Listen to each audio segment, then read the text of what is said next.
ไปขอใจครับตื่นได้อันนี้แม่นที่เขาจะเขียนมานี่คือให้เขาตัดสินใจร่วมกันเขาจะบอกท่านตัดสินใจเดียวได้เลยแต่ว่ามีที่เริ่มนี่ไพ่ทั้งที่ทุกทานเอาดินไปเอาเด็กเขาเสียเอาเฮ็ดดิบของมาเป็นตะล่างทุกทานไม่เขียนมาว่าทานกอแม่แล้วเขาจะสีจักแล้วก็เก็บมาตามหันเดิมเดือนแล้วนะครับอาจารย์คะที่ว่าทำได้สมมติว่าเขาเอามานี่เขาสมัครใจมา10 คนแล้วก็เก็บเดือนละแสนเป็น10 คนใช่เมื่อแรกเป็น10 คนรวมกันนะมันเลยโอเคได้โอเคค่ะกูได้10 คนโอเคเสียหนึ่งไงนะสมมติว่าได้10 คนนี้เขาไปยังไงเขาจบเขาขายสินค้าเขาระบวกขึ้นแล้วตัดมาใส่เดี๋ยวเจ้าหน้าที่เนี่ยสนใจว่าแม่ที่เดี๋ยวว่าให้เขาได้มูจับคนมาดูเขาเดี๋ยวว่าตายเกิดลูกหรือเสียชีวิตตายเดียวกันเนาะให้มันได้ใช่ปะมันจะได้ก่อนนะเดี๋ยวเจ้าหน้าที่มาได้ทำไหมเดี๋ยวเจ้าหน้าที่การสมมติว่าเขาพิจารณาเลือกให้เนาะเขาพิจารณาเลือกให้แต่ว่าสมมติว่าเขาไปจดรายชื่อเขาคนได้สีสมัครให้เขาเก็บเงินทั้งเขาเลยหรือว่าจะได้บริเก็บสินี่จะเอาจะได้ซื้อมาเอาได้ซื้อมาอะไรแบบเขาจะบอกเนี่ยว่าพวกแต่ก็ว่าโอเคผู้ดีตรงในใจตามเงินใครโอเคเลยหรือว่าจะเก็บเลือดขนาดแม่เก็บเลือดเพราะว่าเพื่อเข้ากับสีผ่านกันอีกคนนึงก็เป็นรายละเอียดหลอกที่2มันผ่านเลือดหลังจากเราลิสต์มาแล้วอาจารย์นี่หาคนอาจารย์นี่ซิอาจารย์นี่ซิมาชาวร่วมกันเท่าไรบัดนี้โอเคซ้ำร่วมกันมากเลยเพื่อเลือกจะต่างกันไปเรื่อยแต่ตอนนี้เขาจะใช้โครงการในทุกท่านตัดสินใจแล้วกันเพื่อเป็นประชาธิปไตยเป็นเอกภาพแล้วกันเนาะถ้าพอจะเป็นปรับตัวนี่ครับผมว่าใจดีอ่ะสัวแม่น่าเนาะประธานสมาคมคนเป็นเห็นออกมาถือใจคนแล้วก็ถือใจจึงงานครับว่า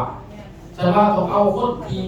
พ่อเบี้ยนี่นะตัดสินใจว่าสิจ่ายเงินได้นะซ้ำนี่หาว่ากี่10,000กี่ก็สินะจ่ายได้นะลักษณะครับแต่ว่าในกรณีอื่นเขาจะจ่ายเราทำ200,000 200,000 300,000แต่ว่าในกรณีถามว่าคนที่บริมาเฮียนแต่ว่าคือแบบคณะกรรมการบริหารเนี่ยเขาต้องใจ15,000 20,000น้ำเห่าหรือว่าเขาต้องใจได้5,000คนที่บริมาเฮียนนะที่จริงเนาะขั้นว่าเท่ๆเป็นจ่ายตามตำแหน่งเนาะขั้นเขาว่าถามว่าเขาหาเขาจริงป่ะที่เขาเทียบปกตินะอันนี้เขาสิมาจะว่ามาถามกันอีกรอบนึงว่าเขาสิหายใจแต่เขาสมพอเราหาพันหรอหรือว่าเก็บไปตามขันมาเลยอีกรอบเรื่องนี้เอายังไงจ่ายซื้อมันกี่มันหักซาซิปจะไหวแม่ตัวหามันกี่ไม่ได้เกิดนั่นคือเก็บไปถึงคนหาพันนั้นแค่นั้นแหละอันนี้เขาดิเอาเดี๋ยวหน้าหรือว่าเสียตามขันผมตัว10,000โอเคแล้ว10,000โอเคแล้วตัว10,000โอเคตามปกตินะเดี๋ยวว่าคือตัวตัวอย่างเอากายภาพคือเป็นนักเรียนเป็น10,000นี่นะ10,000นี่มันคือนักเรียนของใจตามหันแต่เก็บตามหันผู้บริหารของใจตามหันเป็นบ่ส่วนตัวไปนี่มันตัวนี้ได้กระดาษที่เขาเนี่ยมันเข้าใจหาพันเดียวเห็นบ่ที่เขาบอกลักษณะครับเป็นบ่โอเคถ้าเรื่องอะไรได้บัดว่าเข้าใจหาพันสมมติว่าเขาเป็นยังมาใส่เขาก็ได้เหมือนกันเขาก็รวมเก็บ5,000ที่เขาคนที่มาเสียหาพันหาว่าเขาเป็นได้30เขาเก็บคนละ5,000เขาดีเขาก็รู้ซอยขึ้นเนาะตัวแม่ไหนยายทำแม่ไหนดีเอาบันห้าโอ้รอบแรกนี่เอารอบแรกเขาได้แล้วนี่รอบแรกบันคนมาเนี่ยเขาบอกเขาได้นี่เห็นใจป่ะเขาได้รอบแรกนี่ก็มีดีเก็บมาได้เส้นหา200,000เขาใช้ชอบเขาเดียวนี่แสดงว่าเขาได้เลยคนดีใจหาพันหันจะได้300,000หาได้300,000หาเอาตายแล้วก็ได้300,000หาเก็บเป็นไรกันยา300,000หาบัดนี้ในบัดนี้ก็นี่แบบว่าคือมิชลินบัดนี้ไม่ได้ได้ต้องไปทำอะไรนะไหนได้ทำเท่านั้นจำว่าขอเดิมแต่ปกติเพิ่มเข้ามาปกติเลยตัวนี้เขาวางซาเกอร์หนึ่งให้บริหารที่เพิ่มเข้ามาที่ช่วยได้ขณะที่เขาดูแลอะไรความหมายเนาะตัวนี้เป็นเพิ่มสถานเดิมเยอะนะ แต่ว่ามันยังได้แต่ว่ามันยังได้แต่ว่าต้องเอาคนคือว่าล่ะ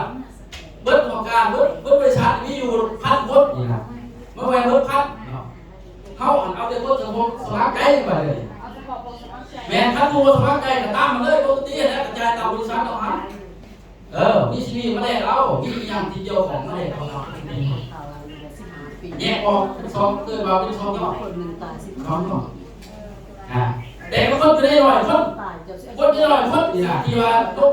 จ่ายต่อเดือนจ่ายตามปกติได้100 คนแซงมาได้2อย่างเลยคนได้2อย่างเลย1คือได้ตามนี้นี่คือได้ตามนี้เลยคนที่มาเยี่ยมจบคนที่มาผ่านกระบวนการของ PTC FTP เบอร์ PG จะได้รับซอกเลยเลยนี่ครับทุกสิ่งได้แซงกี่ไปเลยในซอกในกรณีสายเกิดรู้แรงเลยนี่ตามเลย แต่ว่าดาวผู้ที่บ่ได้เรียนนี่ได้300,000หาแล้วก็จบเลย สามถามก็คือตามปกติเขาดิแหละคือเขา ก็มีชีวิตเดี๋ยวคือเขาชีวิต เขาจะมีเขาชีวิตเขาก็ได้เขาเนี่ยคือปกติเพราะเขาดีเนี่ยเขาดิ หมายถึงว่าถามว่าเขาเก็บมาคนละ5,000แต่มันเดือนสิ เดือนเขาข้าม เขาข้างไหนเนาะ เขาข้ามไป โอ้ เขาข้ามของคนชั้นนี่แหละแล้วการพ่อแม่เขาข้ามกันยกไปโดนจักสาเหตุเขาเป็นยังว่าพ่อแม่เนาะมันมีอนุกรรมการที่ให้บอกเนี่ยอนุกรรมการมีการต่อร่วมสังร่วมมีการสรุปกันได้เรื่องกันได้บ่ดีแจ้งกันที่งานที่100 คนนี่แหละเอาบริแจกคนแจก100 คนอย่างผู้เดี๋ยวนะเนาะวันนี้มีเรื่องบริหารได้สิแล้วนี่ชัวเบิดตัวนี้เนี่ยหาเรื่องเดือนนี้ก็อยู่ว่า2 ล้าน 3 ล้านเนี่ยมัน4กี่ข้างเหลือจ้ะใน2 ล้านเขาก็แจกมา2 ล้านส่วนที่เหลือสุดกลายเป็นผู้นำผู้นี้คือสรุปกันคืออาจารย์สุนทรศรีนอกกับรายงานว่าผู้นั้นเราเกิดลูกชัวผู้นั้นเกิดลูกในท้ายเราแล้วก็รายงานว่าผู้นั้นเกิดลูกได้รับเท่าไหร่แต่หากออกตัวอย่างมาเลยเท่าไหร่3 เส้นหาถึงลูกออกถึง2 ล้านเหลือเท่าไหร่ตัวไว้จ่ายไปอีก20 ล้านเอาขึ้นพวงนี่แหละเป็นจ่าย หมายว่าเอาเงินเสียเก็บนี้เงินเสียเฮาได้มาก่อน แม่ ไปก่อนเดี๋ยวหลังจากนั้นมันจะเก็บกลับคืน ก็ขึ้นข้างห้อง แล้วจะเป็นข้าง แม่ขึ้นข้างแม่ หลังจากนั้นมันจะเก็บกลับคืน ขึ้นข้างห้องแม่ เก็บกลับมาใส่ข้างกลับคืน ส่วนเก็บเนี่ยเขาแจ้งไปแล้วว่าจะหลีกว่านี่คือบอกเนี่ย มีคนเกิด เอาเกิดรูปปั๊บอาจารย์แจ้งมีผู้เกิดรูปไปเริ่มนี่คนเริ่มเก็บเลยอาจารย์เก็บอยู่ก็บอกที่งานหาคนนี่ก็คนหาบ้างเท่าไรหาบ้างเพราะว่าที่แม่ที่หาบ้างโอกาสจ่ายถูกจ่ายก่อนพูดว่าหาวิธีเอาที่ไหนเข้าจ่ายเงินยังจ่ายดูเล่สมมติ10 เองก็หาบ้านกี่มันอ่ะน้ำมันลดก็ไหวก่อนนิดนึงแม่บอกเดี๋ยวเขารักษาก็เอาจนหมดตลอดดูขโมยคนเอาไงครับ ว่า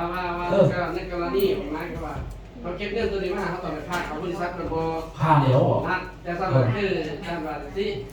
หมายความว่าปึ๊บแจกปึ๊บพอเงินข้างเขามีอะไรได้เนาะเพราะว่าคนนี้ก็รู้พอคนนี้ก็คือว่าพอบริษัทในเก็บตัวนี้เป็นสมสิทธิ์ธรรมดาเนาะแต่บริษัทเราหักตัวเดียวไปก่อนหลังจากนั้นเขาจะเก็บเงินกลับคืนมา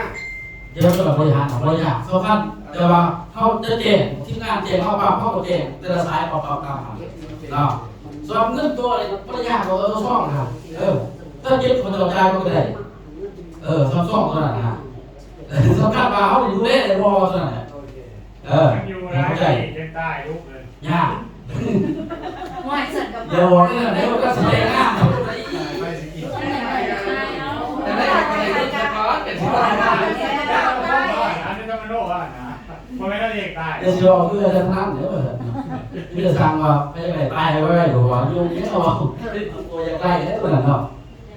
เขาไม่ได้เราไม่ได้เก็บให้มู ส่วนไทยเนี่ยตามนี้เนาะบริจาคเงินสดศิลปิน เก็บให้มูไม่ แล้ว ได้ ก็ได้สินค้าเนาะแล้วมีความหมายให้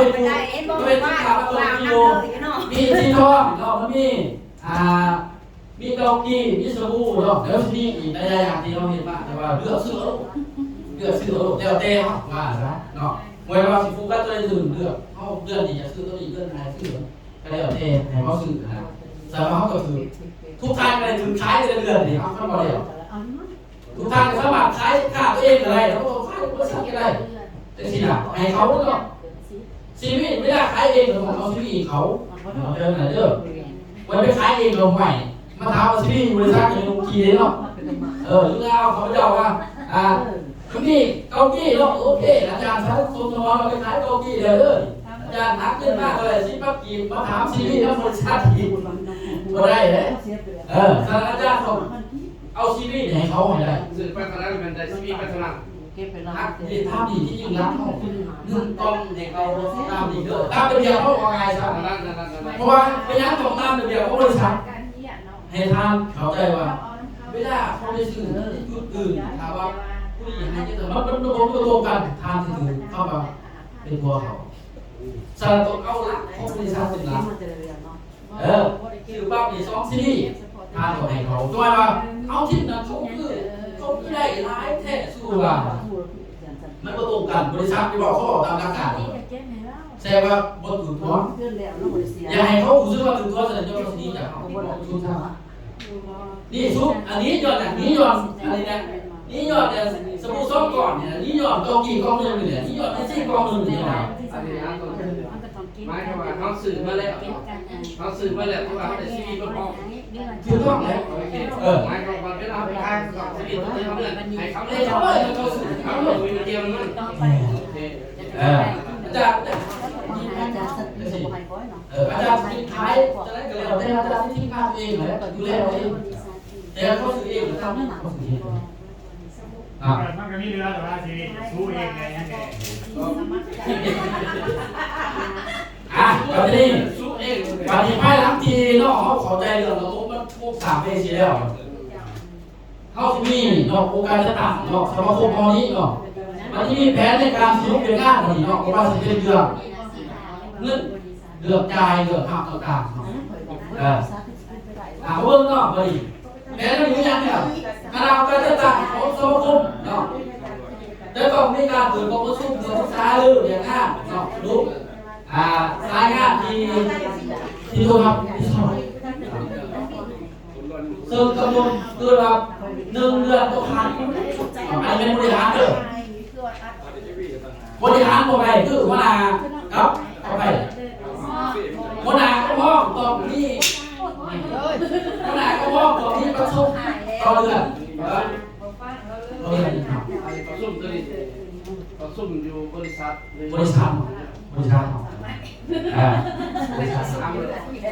๋ยวแล้วพอเวลาประชุมเขาก็ดีแล้วเขามีซื้อเปลี่ยนงานในรายอื่นของเราเว้นแต่สมมติว่าเราเลือกมีการบ้างงานบ้างซ้ายงานการร่วมเบียดในเกินไปในห้องประชุม คือว่าสำคัญนี่แต่ละเดือนครับบริษัท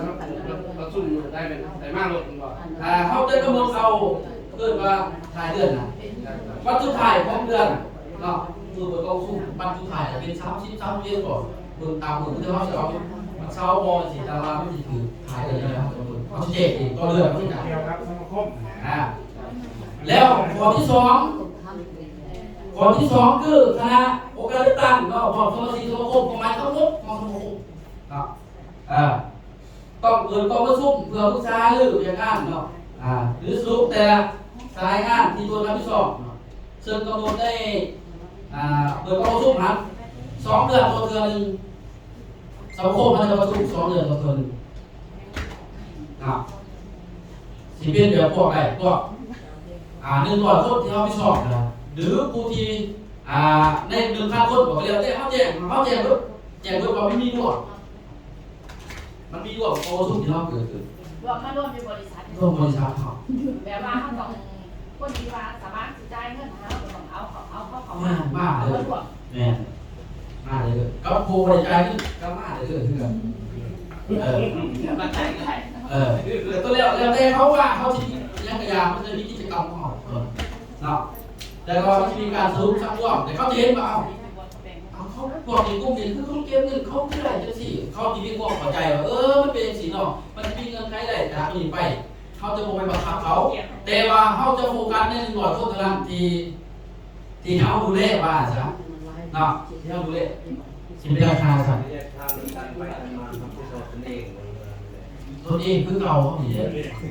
บริษัทบริการไหนเนาะตามเก่าเขาดีแหละครับคล้ายๆที่พ่อบ้านร่วมกันเลยเอาไงแต่ว่าเขามีหลายเบียบตัวไรอยู่อย่างเดียวมีการลบพื้นที่ช่วยที่ไหนช่วยนะที่นี่แหละอย่างใช้ไปใช้กันสมสมองที่ภายในบ้านคือห้องเอาตัว แล้วก็ไปสิโลกเวียทุกงานของเขาฟังแล้วกันมีเรื่องใครเขาประทานเพิ่นก็มีเรื่องใครไหนยังต้องการเพิ่นเนาะเขาก็สิได้ยังมีโปรดักต์ยังเขาสิมีได้อาจจะเป็นเขาบริษัทต้องซอยได้แต่เขาก็จองคิวงานอันเดียวกันแปลว่ามันบ้านในงานอันเดียวกันนี่แหละเนาะงานสรุปแล้วก็งานจองคิวงานเดียวกันแล้วก็มีงานสมาคมนะครับแฟนไปทำงานเลย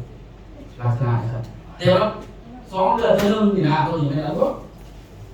เนาะแต่อันเฉพาะก็คือเฉพาะของคณะบริหารต่างๆเขามีแต่เขาเดือนละครั้งตัวถ่ายเดือนมันจะมีแต่องค์ประชุมถึงตัวผู้ชายลืมแล้วว่าพูดว่าอะไรขึ้นมานี่เฮ็ดมันเหลือเฮ็ดจังได๋สิเก็บจังได๋สิแบ่งคอยเหมือนสิแบ่งปันกันเด้อคือว่าแบ่งในการจ่ายแบบใดรูปแบบใดจังซี่คือเนาะ